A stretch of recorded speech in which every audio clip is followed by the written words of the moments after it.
Welcome to the SDA Housing Podcast, brought to you by NDIS Property Australia. Before starting this episode, we need to provide a general disclaimer. Information contained in this podcast is general in nature only. It does not take into account the objectives, financial situation, or needs of any particular person. You need to consider your financial situation and needs before making any decisions based on the information in this podcast. And you should consider seeking independent and professional advice for your personal circumstances. All right, let's begin.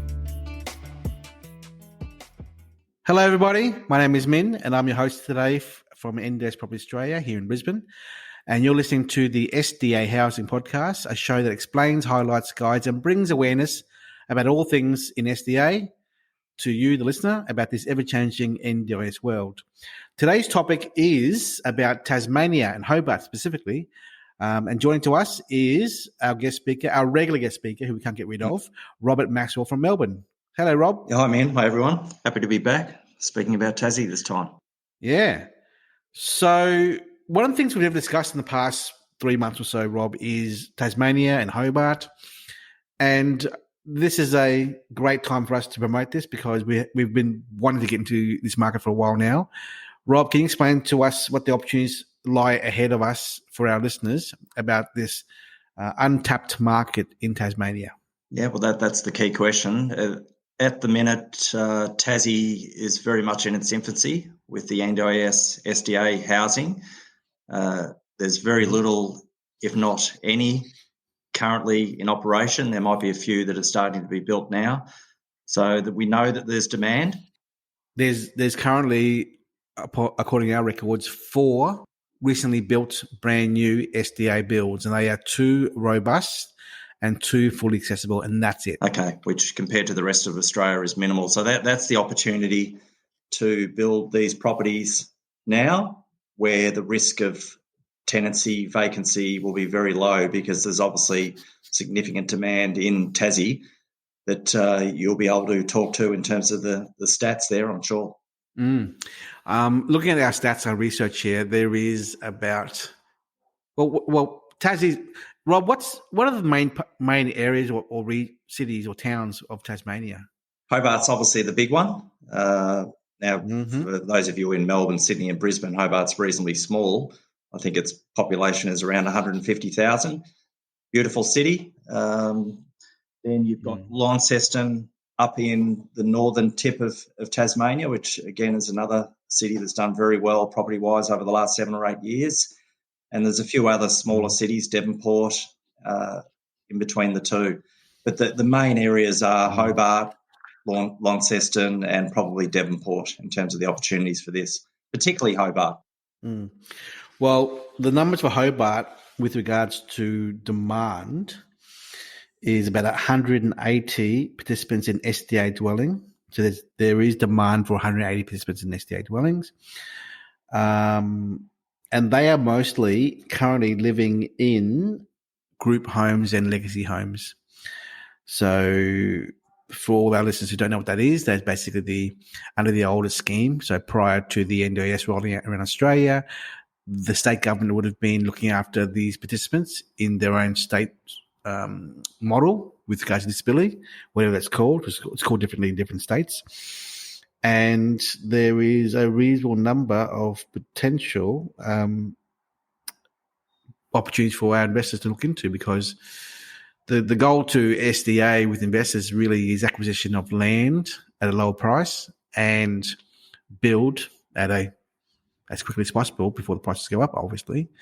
But Rob, you being in Melbourne, you know more about the Tasmania product, the land prices and so whatnot than anyone else.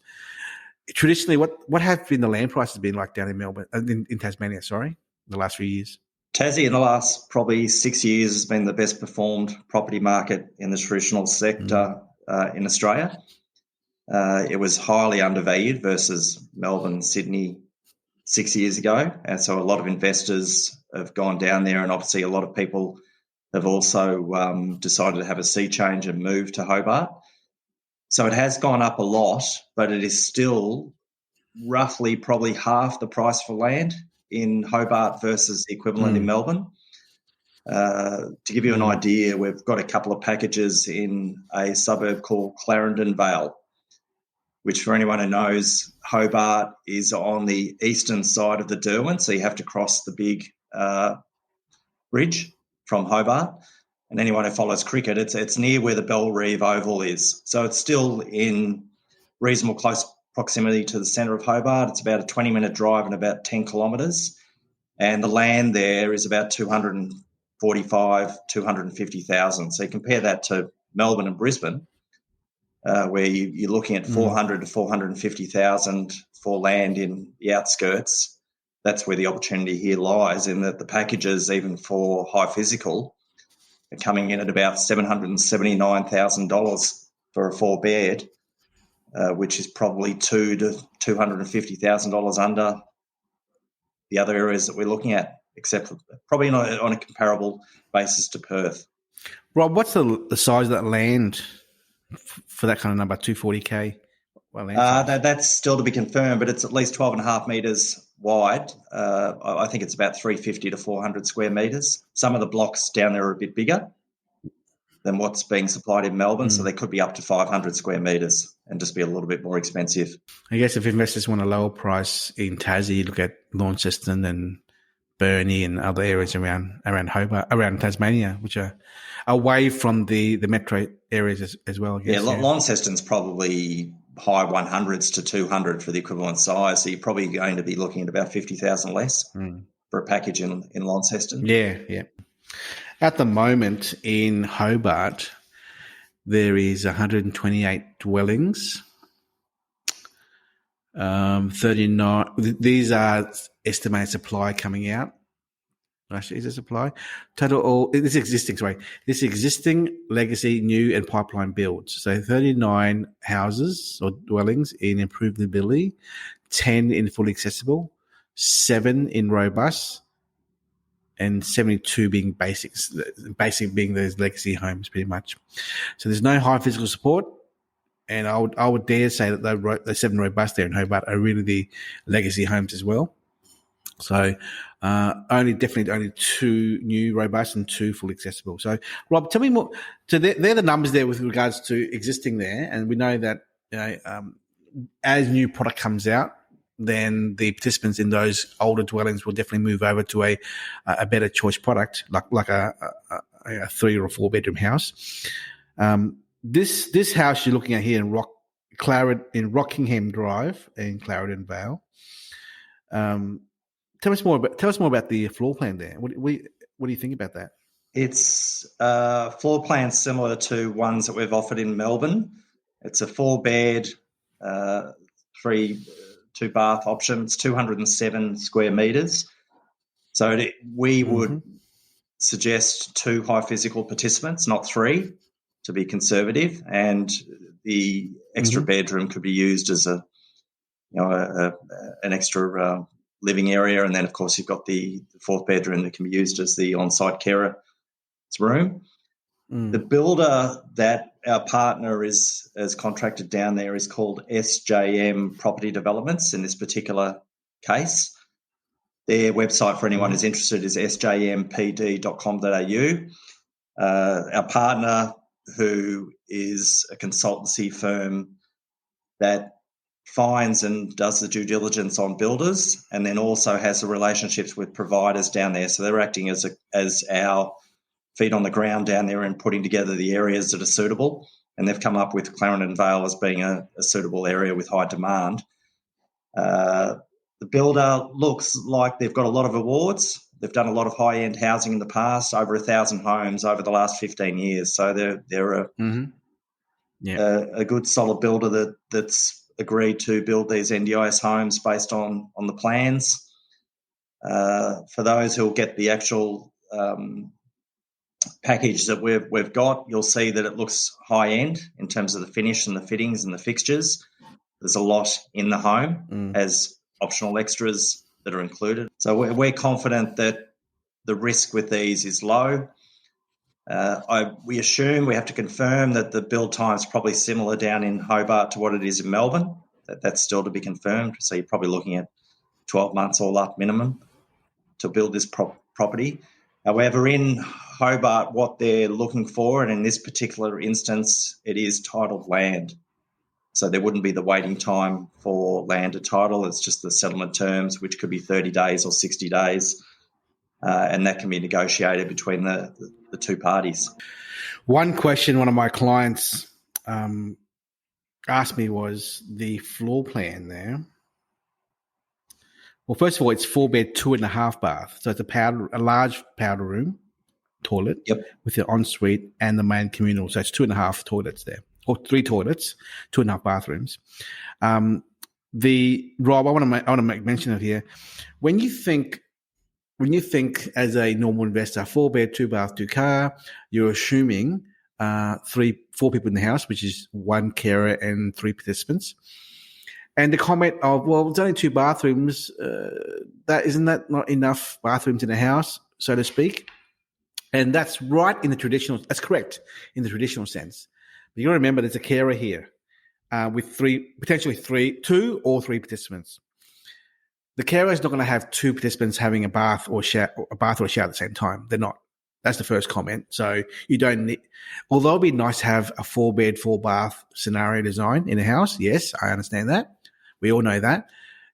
There's only 1 carer, and the carer isn't going to have 3 people in the shower at the same time. So the water centre or powder room here, the very large powder room, is large enough for 1 participant to go in there, Rob, as you can see in the floor plan.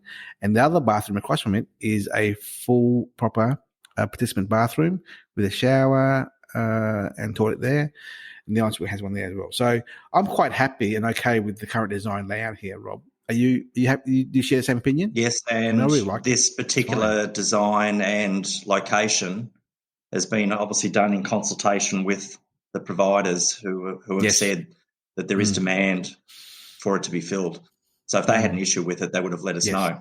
Now, we will have potentially other designs through this group.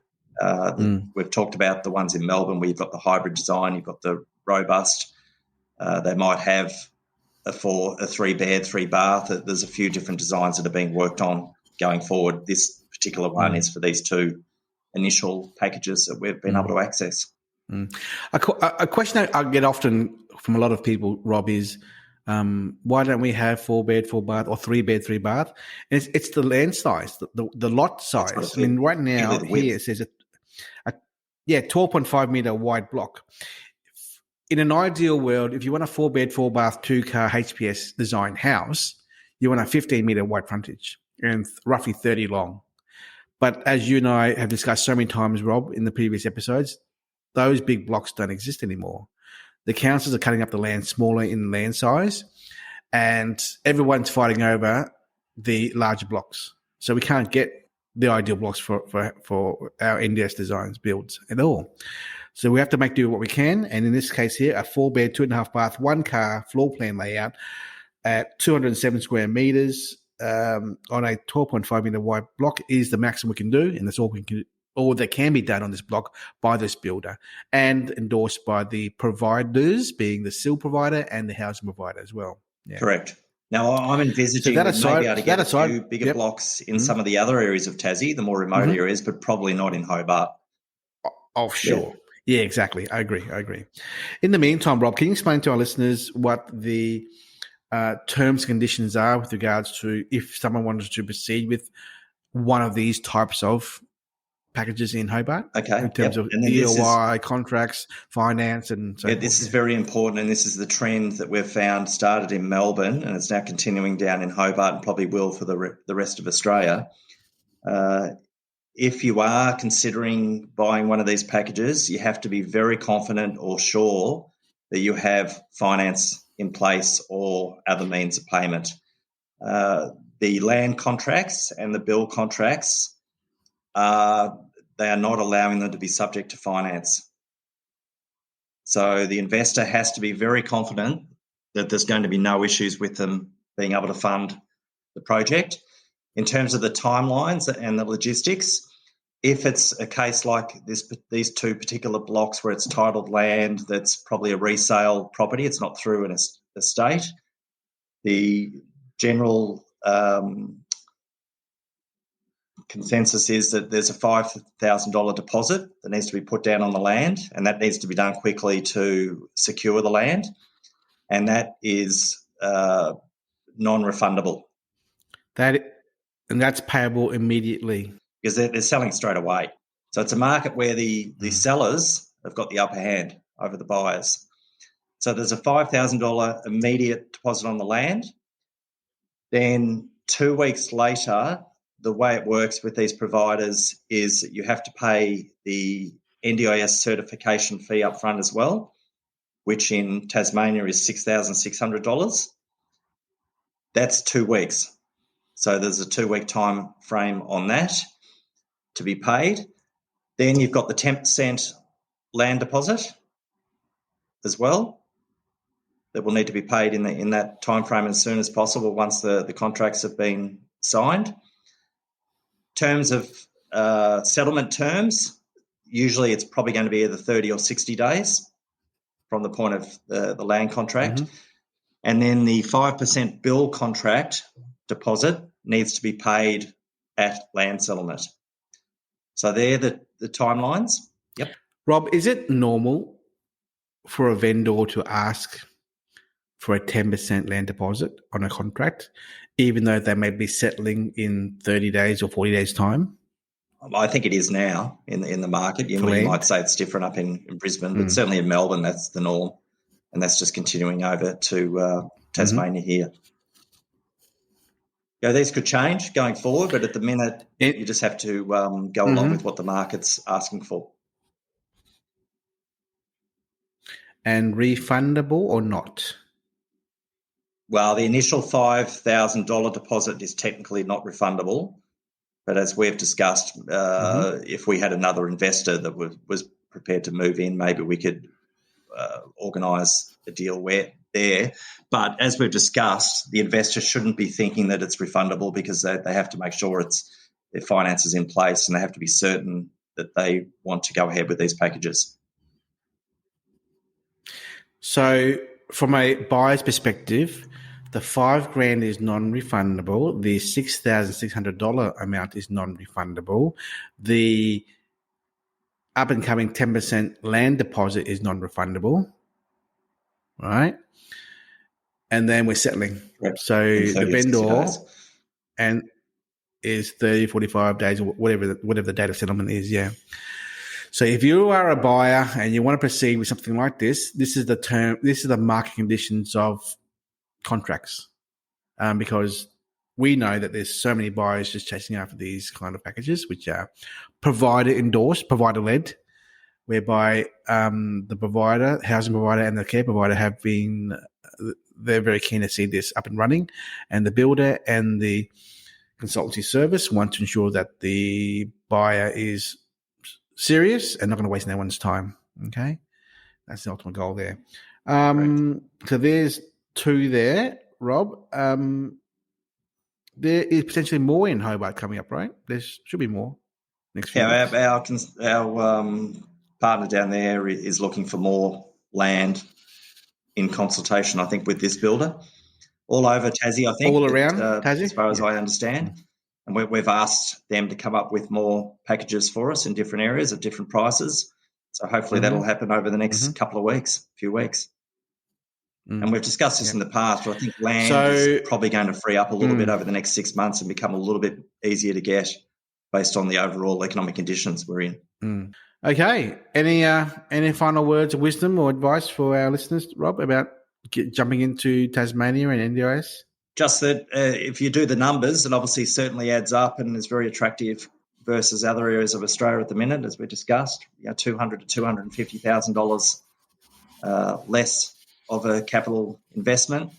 Income is still pretty much the same as other areas in Australia, and as we said, the demand is only at the beginning in terms of supply. So risk factors lower as well.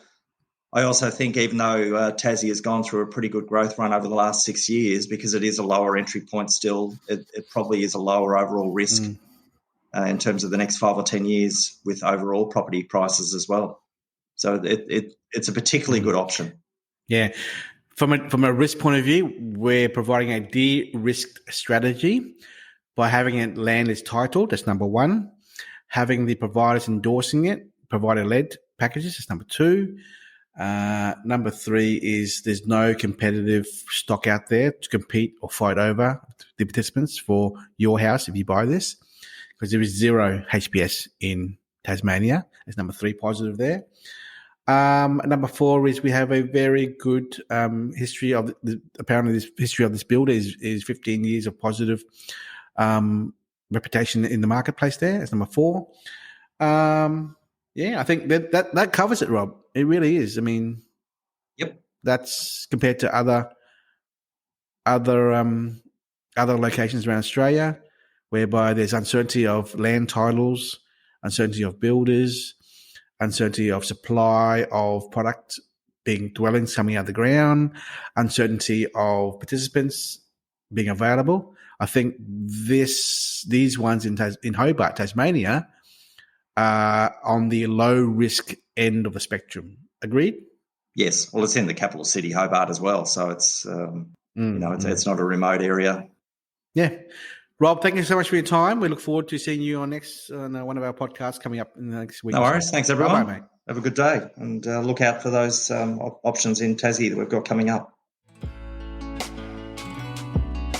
We hope you enjoyed this episode. Please make sure you are subscribed and following us so you can keep in the loop with all of our upcoming episodes. We would really appreciate it if you could leave us a 5-star rating, a written review, and to share this podcast with those that could benefit. Until next time, catch you on the next episode.